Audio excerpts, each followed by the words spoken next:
করছি আজকের গল্প বিভূতিভূষণ বন্দ্যোপাধ্যায়ের লেখা অশরীরী। নানা রকম অদ্ভুত গল্প হচ্ছিল সেদিন আমাদের লিচুতলার আড্ডায়, কিন্তু সেসব নিতান্ত পানসে গোছের ভূতের গল্প।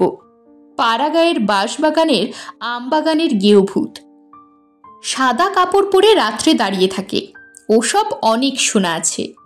ওর বেশি আর কেউ কিছু বলতে পারল না। এমন সময় শরৎ চক্রবর্তী আড্ডায় ঢুকলেন।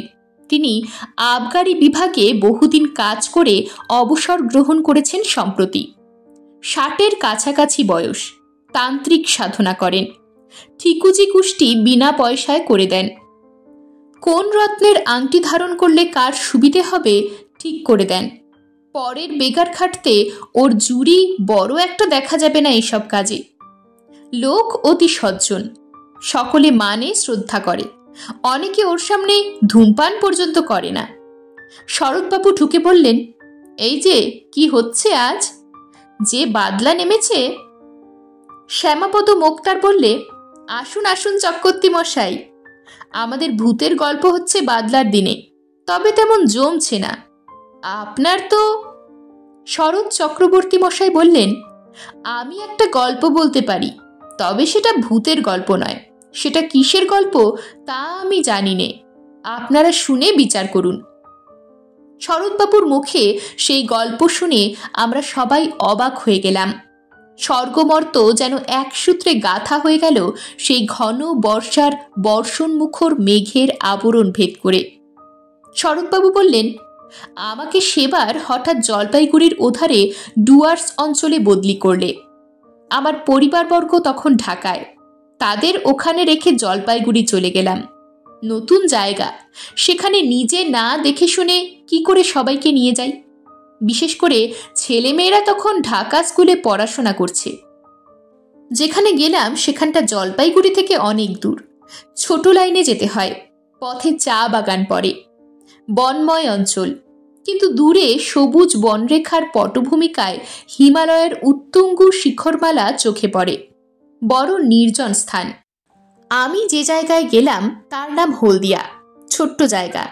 আমি সেখানে গিয়ে সিনিয়র সাব ইন্সপেক্টরের বাসায় উঠলাম, কারণ আমার বাসা তখনও ঠিক হয়নি। সে ভদ্রলোকের নাম রেবতীমোহন মুখুজ্জে, বাড়ি নদিয়া জেলা, বেশ ফর্সা, লম্বা, দোহারা চেহারা।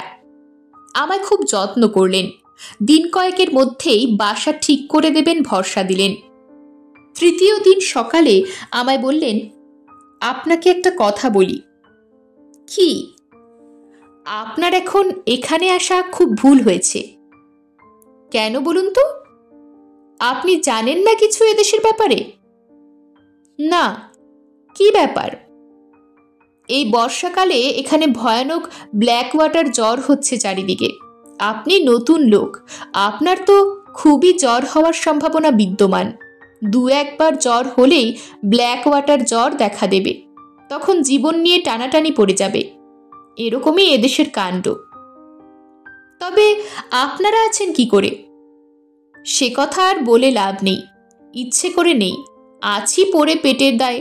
চাকরি ছেড়ে দিলে এ বয়সে যাব কোথায়, খাবো কি? আমার 2টি মেয়ে পরপর মারা গিয়েছে ব্ল্যাক ওয়াটার ফিভারে, তবুও বদলি পেলাম না। কি করি বলুন শরৎবাবু? তবেই তো একটু সাবধানে থাকলেই হবে। জলটা গরম না করে খাবেন না বাইরে গিয়ে।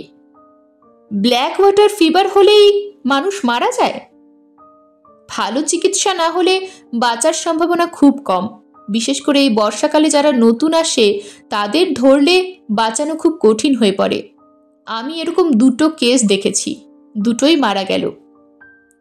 শুনে মনে ভয় হলো, কিন্তু সাবধান হয়েই বা কি করব? বিদেশে বেরিয়ে কতদূর সাবধান হওয়াই বা চলে? যা থাকে কপালে ভেবে কাজ আরম্ভ করে দিলাম। 10-12 মাইল দূরে দূরে গাজার দোকান, মদের দোকান তদারক করে বেড়াতে লাগলাম। খুব ভালোই চলছিল। বর্ষার সবুজ অভিযান শুরু হয়েছে বনে বনে। কত রকমের ফুল ফোটে, কত ধরনের পাখি ডাকে। দূরে হিমালয়ের তুষারবৃত্ত কি একটা শৃঙ্গ একদিন দেখা গেল। মিছরির পাহাড়ের মতো ঝকঝক করছে সকালের সূর্য কিরণে।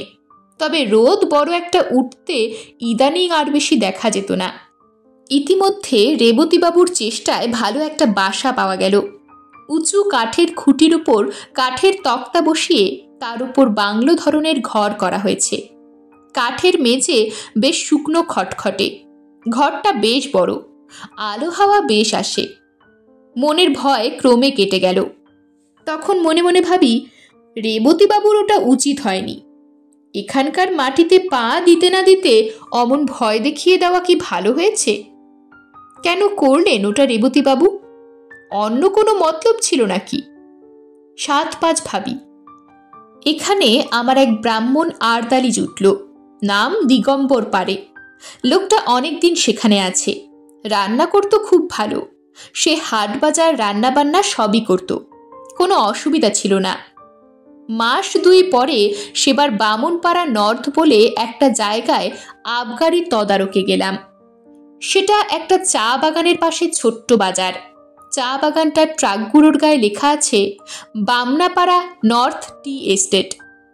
পাহাড়ি একটা ছোট নদী পেরিয়ে আমার গরুর গাড়ি বাজারে গিয়ে থামল। বেলা তখন 10টা। 2টি মারোয়ারি মহাজনের গদি আছে। তারা বন অঞ্চলের উৎপন্ন সওদা করে। দেবেন সামন্ত বলে মেদিনীপুরের একজন ব্যবসায়ীর কাঠের কারবার আছে। গাঁজা ও আফিমের দোকান সেই দেবেন সামন্তের ভাই শশী সামন্তের। ওখানে বসে থাকতে থাকতেই আমার শরীর কেমন খারাপ হলো, মাথা ধরল। দেবেন সামন্তকে বলতে সে কি একটা হোমিওপ্যাথিক ওষুধ দিলে, বললে এতেই সেরে যাবে, কোনো ভয় নেই। আমি বললাম, আপনাদের এখানে ব্ল্যাক ওয়াটার হয়? খুব। মানুষ মরে? তা মন্দ মরে না। আপনারা ভয় পান না? আমরা অনেকদিন আছি, নতুন যারা আসেন তাদের ভয় একটু বেশি। সবাই দেখছি একই কথা বলে। গাজার হিসাব চেক করতে করতে আর যেন বসতে পারলাম না। তাড়াতাড়ি কাজ সেরে নিয়ে গাড়িতে উঠে পড়ি। জল তেষ্টা পাওয়াতে বামনপাড়া নর্থ চা বাগানের একটা গুমটি টিনের শেড থেকে জল চেয়ে খাই এক নেপালি দারোয়ানের কাছ থেকে। যখন বাসায় পৌঁছলাম তখন বেলা গিয়েছে। আমার তখন খুব জ্বর, পথেই কম্প দিয়ে জ্বর এসেছে। খবর পেয়ে রেবতীবাবু ছুটে এলেন। ডাক্তার ডাকা হলো, ওষুধ ও ইঞ্জেকশন চলল। 3 দিনের মধ্যে জ্বর ছেড়ে গেল। দিন 15 বেশ আছি। সবাই বললে ঠান্ডা লেগে অমনটা হঠাৎ হয়েছিল, ও কিছু না। আমিও নিজেকে সেইভাবেই বোঝালুম। আবার বেশ কাজকর্ম করি, শরীরে কোনো গ্লানি নেই। একদিন হলদিয়া পুলিশ থানায় বসে থানার দারোগার সঙ্গে গল্প করছি। হঠাৎ আবার জ্বর এলো। তারকাবাবু লোক দিয়ে আমায় বাড়ি পাঠিয়ে দিলেন। আরদালি দিগম্বর পারেকে বললাম, জল দাও। জল খেয়ে শুয়ে পড়লাম। 3 দিন ভীষণ জ্বরের ঘোরে কাটল। রেবতীবাবু এবং থানার দারোগাবাবু দুবেলাই আসতেন। কিভাবে আমার সাবু বার্লি তৈরি করতে হবে আমার আরদালিকে শিখিয়ে দিয়ে যেতেন। 3 দিন পরে জ্বর কমে গেল। ক্রমশ বেশ সেরে উঠলাম। কাজকর্ম আবার শুরু করে দিলাম। দিন 15 পরে চা বাগানের একটা আবগারি কেস দেখতে গিয়েছি। আবার হঠাৎ জ্বর এলো। এবার একটা জিনিস লক্ষ্য করলাম, এখানকার জ্বর ভেলকিবাজির মতো আসে, আবার ভেলকিবাজির মতো চলে যায়। সুতরাং প্রথম জ্বর এলে আমার যেরকম ভয় হতো, এখন গা সওয়ার দরুন সে ভয় একেবারেই নেই। আরদালিকে ডেকে বলে দিলাম আগের মতো পথ্য প্রস্তুত করে আমাকে যেন খাওয়ায়। এবার কিন্তু একটু অন্যরকম হলো। এত সহজে এবার আমি নিষ্কৃতি পেলাম না। 2 দিন পরে উৎকট ব্ল্যাক ওয়াটার জ্বরের সব লক্ষণগুলি আমার মধ্যে ফুটে বেরুলো। অতিরিক্ত রক্তপাতের দরুন অত্যন্ত দুর্বল হয়ে পড়লাম। সেরে উঠতে 5-6 দিন লেগে গেল। দিন 2 পথ্য করার পর একদিন সকালবেলা আমার সঙ্গে রেবতীবাবু আর দারোগাবাবু দেখা করতে এলেন। আরদালিকে চা করে দিতে বললাম, কিন্তু তারা চা খেলেন না। পরে বুঝেছিলাম তারা চা খাননি ব্ল্যাক ওয়াটারকে ছোঁয়াচে জ্বর ভেবেই। দারোগাবাবু বললেন, শরৎবাবু একটা কথা বলি। বলুন। আপনি এখান থেকে চলে যান। কেন বলুন তো? ডাক্তারবাবুর তাই মত। আমাকে তো কিছু বলেননি। দারোগাবাবু ইতস্তত করে বললেন, না, আপনাকে বলেননি, আমাদের বলেছেন আপনাকে বলবার জন্যে, তাই বলা উচিত ভাবলাম। উনি বলেছেন আপনার অসুখ খুব খারাপ। মানে? আমি তো সেরে গিয়েছি। ও সারা বড় কঠিন শরৎবাবু। বেশ, তাহলে স্টেশন পর্যন্ত আমি যাব কি করে? রক্ষিয়াঘাট পার হবার তো কোনো উপায় দেখিনি। কিছু ভাববেন না, স্ট্রেচার জোগাড় করছি চা বাগান থেকে, কুলি পাঠাবো, পুলিশের একজন লোক সাথী থাকবে, আপনাকে ট্রেনে উঠিয়ে না দিয়ে তারা ফিরবে না। বেশ। আমি তখন জানতাম না যে সেই দিনই আমার জীবনের শেষ দিন হতো, যদি, কিন্তু সে কথা ক্রমে বলছি। আমি সম্মতি দিলে দারোগাবাবু চলে গেলেন। তখন বেলা 9টা হবে। গরম জল করে নিয়ে আসতে বললাম আরদালিকে, গা হাত মুছবো বলে। তারপর এক বাটি বার্লি খেলাম। আরও একটু বেলা হলে 2টি ভাতও খেলাম। বেলা 12টার পর লোকজন এলো স্ট্রেচার নিয়ে। এই পর্যন্ত বলে শরৎ চক্রবর্তী বললেন, একটু চা খাবার ইচ্ছে হচ্ছে। আমরা বললাম, গল্পটা শেষ করুন, চা খেয়ে নিয়ে বলবো। এইবার গল্পের আসল অংশটাতে এসে গিয়েছি কিনা একটু গলা ভিজিয়ে নিয়ে তারপরে বলি। নিতাইবাবু উকিল বললেন, একই কথা। আপনি বললেন ব্ল্যাক ওয়াটার জ্বর হলো, সেরে গিয়ে আপনি পথ্য করলেন, অথচ ডাক্তারবাবু কেন আপনার অসুখ খারাপ বললেন? অসুখ তো সেরে গিয়েছিল। সেরে গিয়েছিল কিরকম সেবার এক্ষুনি সেটা শুনলে বুঝতে পারবেন। আসলে সারেনি। তবে পথ্য দিয়েছিল কেন ডাক্তার? এই কথার জবাব আমি দিতে পারবো না, কাউকে জিজ্ঞেসও করিনি। তবে যেমন ঘটেছিল সেই রকম বলে যাচ্ছি। এটা একটা অদ্ভুত কথা বলছেন আপনি। কিরকম সে দেশের ডাক্তার বুঝলাম না মশাই। এ কথাটা আমিও কখনো ভেবে দেখিনি। আচ্ছা, এবার গল্প বলি। শরৎ চক্রবর্তী পুনরায় গল্প আরম্ভ করলেন। বেলা 12টার পর স্ট্রেচার নিয়ে এলো চা বাগানের লোকজন। সেখানে দাঁড়িয়েছিলেন রেবতীবাবু ও দারোগাবাবু। আমি আর আরদালি জিনিসপত্র গোছাচ্ছি। এমন সময় আবার এলো জ্বর, ভীষণ কম্প জ্বর। আর আমি বসতে পারলাম না। ঘরের মধ্যে গিয়ে তাড়াতাড়ি বাঁধা বিছানা আরদালিকে দিয়ে খুলিয়ে পাতিয়ে শুয়ে পড়লাম। এবার আমি আর কিছুই জানি নে। আমার সমস্ত চৈতন্য লুপ্ত হয়ে গেল এক ঘন অন্ধকারের আবরণের অন্তরালে। যখন আবার আমার জ্ঞান হলো, তখন 2টো জিনিস আমার চোখে পড়ল প্রথমেই। অন্ধকারের মধ্যে একটা কি গাছের ডাল পাশের জানলার বাইরে হাওয়ায় দুলছে। দ্বিতীয় জিনিস হলো, আমার বাক্স ও পুটুলি আমার পায়ের দিকে দেওয়ালের কাছে রয়েছে এবং আমার ছাতিটা দেওয়ালের কোণে হেলানো রয়েছে। আমি কি রেলওয়ে ট্রেনে উঠেছি? কিন্তু এত অন্ধকার কেন? রেলের কামরা? অন্য লোকই বা নেই কেন কামরায়? তারপর আস্তে আস্তে আমার মনের আকাশ মেঘমুক্ত হয়ে আসতে লাগলো। আমার মনে পড়ল যে আমি স্ট্রেচারে আদৌ উঠিনি। জ্বর আসাতে ঘরে এসে শুয়ে পড়েছিলাম। কিন্তু ঘরে যদি হয়, আরদালি দিগম্বর কই? ঘরে আলো জ্বালেনি। আমি কোথায়? তৃষ্ণা এসেছিল। ডাকতে গেলাম তাকে। গলায় স্বর আটকে গেল। 2বার ডাকতে গেলাম, 2বারই তাই হলো। আমার মনে হলো বাইরে চাঁদ উঠেছে। জানলা দিয়ে ঘরের মধ্যে চাঁদের সামান্য আলো এসে পড়েছে। কিছুক্ষণ সামনের দিকে চেয়ে রইলাম। ঘরের মধ্যে বা বাইরে কোথাও কোনো শব্দ নেই। হঠাৎ আমার দৃষ্টি নিবদ্ধ হলো বাইরের দিকে। কে ওখানে বাইরে? এই দেখুন, এতদিন পরে মনে পড়েও আমার গা শিউরে উঠল। দেখলাম কি জানেন?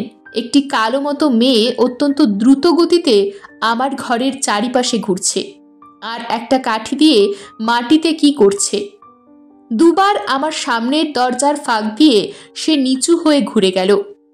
3বারের বার মেয়েটি হঠাৎ মুখ উঁচু করে আমার দিকে চেয়ে হাত নেড়ে বললে, কোনো ভয় নেই, গণ্ডি দিচ্ছি। আজ রাত্রে কেউ এই গণ্ডির মধ্যে আসতে পারবে না, ঘুমো। অতি অল্পক্ষণের জন্যে মেয়েটিকে চোখের সামনে দেখলাম। তারপর সে ঘুরে গেল ওদিকে। আমার আর জ্ঞান রইল না। ঘুমিয়ে পড়লাম কি? এরপর কতক্ষণ পরে জেগে উঠেছিলাম তা বলতে পারবো না, কিন্তু তখন চোখ খুলে দেখলাম সেই কালো মেয়েটি আমার শিয়রের কাছে বসে। তার বয়স 18 বছরের বেশি হবে বলে আমার মনে হলো না। আর একটা জিনিস লক্ষ্য করলাম, মেয়েটি যেন খুব ঘেমেছে। ওর মুখ ঘামে ভিজে গিয়েছে, যেন সারা শরীর দিয়ে যেন দরদর করে ঘাম ঝরছে। আমি ওর দিকে চেয়ে দেখতেই মেয়েটি চমৎকার শান্ত স্নেহময় সুরে বলে উঠল, জাগলি কেন? ঘুমো ঘুমো, কোনো ভয় নেই, ঘুমো। শেষবার যখন ও ঘুমো বলছে তখন আমি ঘুমিয়ে পড়লাম ওর কথা শুনতে শুনতে। ঘুমিয়ে পড়বার আগে সেই গাছের ডালটার দিকে নজর পড়ল জানলার বাইরে, তার গায়ে জ্যোৎস্না পড়েছে। এইখানেই আমার গল্প শেষ হলো। সকালে আমি যখন জেগে উঠলাম তখন আমার মনে হলো স্বাভাবিক সুস্থ অবস্থায় ঘুম থেকে আমি জেগে উঠেছি। আমার শরীরে কোনো গ্লানি নেই, কিন্তু শরীর বড় দুর্বল, বিছানা ছেড়ে উঠতে পারলাম না। ক্রমে ক্রমে একটু বেলা হলো, তখন দেখি দিগম্বর পাড়ে আরদালি সন্তর্পণে পা টিপে সে ঘরের মধ্যে উকি দিচ্ছে। আমি ডাকতেই সে যেন চমকে উঠল, কোনো উত্তর দিল না। আমি বললাম, রেবতীবাবুকে ডেকে নিয়ে এসো। থতমত খেয়ে সে যেন চলে গেল। কিছুক্ষণ পরে অনেক লোক এলো আমাকে দেখতে, তার মধ্যে রেবতীবাবুও ছিলেন। রেবতীবাবু বললেন, কেমন আছেন শরৎবাবু? ভালো, আমি কিছু খাবো। তখনই রেবতীবাবু বাইরে গিয়ে কাকে কি বললেন। খানিক পরে এক বাটি বার্লি এলো আমার জন্যে। বার্লি খেয়ে শরীরে বল পেলাম। ডাক্তার এসে পরীক্ষা করে বললেন, জ্বর ছেড়ে গিয়েছে। এর 2 দিন পরে আমি সম্পূর্ণ নীরোগ হয়ে উঠলাম, পথ্যও করলাম। তখন ক্রমে ক্রমে শুনলাম সেই ভীষণ রাতে আমাকে মুমূর্ষু মনে করে সবাই আমাকে ছেড়ে চলে গিয়েছিল একা ফেলে। ডাক্তারবাবু বলেছিলেন রাত কাটবে না, এমনকি সকালে আমার সৎকারের জন্যে কে কে যাবে, কোথায় কাঠ পাওয়া যাবে, এসব বন্দোবস্ত নাকি ঠিক হয়ে গিয়েছিল। সকালেই লোক পাঠিয়ে আমার পরিবারবর্গকে টেলিগ্রামে আমার মৃত্যু সংবাদ জানানোর জন্যে থানা থেকে একজন কনস্টেবল পাঠাবেন। দারোগাবাবু তাও ঠিক করে রেখেছিলেন। অথচ সেই নির্বান্ধব পরিত্যক্ত অবস্থায় কে আমার মৃত্যুশয্যার পাশে সারা রাত বসেছিল, কে আমার ঘরের চারিধারে গণ্ডি এঁকে দিয়েছিল আমাকে বিপদের হাত থেকে রক্ষা করতে। সবাই পরিত্যাগ করলেও কে আমাকে সেই অসহায় অবস্থার মধ্যেও পাহারা দিয়েছিল? এসব প্রশ্নের কোনো জবাবই আমি দিতে পারবো না। যদি আপনারা বলেন সবটাই জ্বরের ঘোরে স্বপ্ন দেখছি, তারও কোনো প্রতিবাদ আমি করতে চাই না। স্বপ্ন যদি হয় বড় মধুর, বড় উন্নত ধরনের উদার স্বপ্ন দেখেছিল আমার মুমূর্ষু মন। সে স্বপ্নের ঘোর আমার সারা জীবন চোখে মাখা রইল, মস্ত বড় একটা আশার বাণী দিয়ে গেল প্রাণে। শরৎ চক্রবর্তী চুপ করলেন, মনে হলো তার চোখে যেন জল চকচক করছে। উকিল নিতাইপদ রাহা বললেন, সেরে উঠে হলদিয়াতে আপনি ছিলেন কতদিন? যতদিন গভর্নমেন্ট আমাকে বদলি না করেছিল, প্রায় 2 বছর। এভাবে একা ছিলেন বাসায়? আমি আর দিগম্বর, আর কেউ না। আর কোনোদিন কিছু দেখেছিলেন? না। আর অসুখে ভুগেছিলেন কোনোদিন? না। ঘন বর্ষার রাত, বাইরে বেশ অন্ধকার। জোনাকি জ্বলেছিল উঠানের শিউলি গাছটার ডালে পাতায়। আমরা সবাই অনেকক্ষণ চুপ করে রইলাম। নিতাই উকিলও আর বেশি কথা বলেনি। বৃষ্টি এসে পড়বে বলে শরৎ চক্রবর্তীকে আমরা বাড়ি পাঠিয়ে দিলাম ছাতি দিয়ে। এরকমই আরও সব গল্প পেতে চ্যানেলটিকে সাবস্ক্রাইব করে দেবেন। আর গল্পটি যদি ভালো লেগে থাকে তাহলে লাইক, শেয়ার আর কমেন্ট করে দেবেন।